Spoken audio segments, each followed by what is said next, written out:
જે આ વિડીયો જોઈ રહ્યા છે એને એ ખ્યાલ આવે કે તમે ન માત્ર સ્ટડીઝના ફિલ્ડમાં કે એજ્યુકેશનના ફિલ્ડમાં પણ તમારું પોતાનું બેકગ્રાઉન્ડ પણ ફોરેન સ્ટડીનું છે. તો સર, તમે ક્યારથી ફોરેન સ્ટડી વિચાર્યું કે મારે જવું છે? કઈ જગ્યાએ તમે કયા ડિસિઝન લીધા, એનામાં કયા ઓપ્શન હતા, કઈ વસ્તુ બેસ્ટ થઈ, કઈ વસ્તુ સારી ન થઈ, અને એના પછી તમે કરિયર સ્વિચ કઈ રીતે કરતા ગયા અહીંયા સુધી, એનું એક બ્રીફ આપો તો જોવાવાળાને એ ખ્યાલ આવે કે જે કહી રહ્યા છે વ્યક્તિ, એમનું એક્સપિરિયન્સ, લાઈફ એક્સપિરિયન્સ કેવું છે.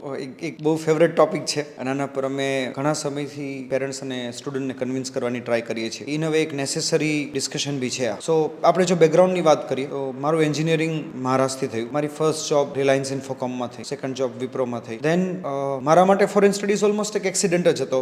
વાઇલ વર્કિંગ ઇન વિપ્રો તો બધા ફ્રેન્ડ સાથે બેઠા હોય ત્યારે આઈટીમાંથી પ્રોજેક્ટ પર ફોરેન જવાનું ટ્રેન્ડ સ્ટાર્ટ થયેલો. કોઈ પણ આઈટી કંપની એના એન્જિનિયર્સને કોઈ પણ પ્રોજેક્ટ માટે ફોરેન મોકલે, એટલે ત્યાંથી ડિસ્કશન્સ ફ્રેન્ડ સાથે થયું અને થયું તો આપણે કરવું જોઈએ.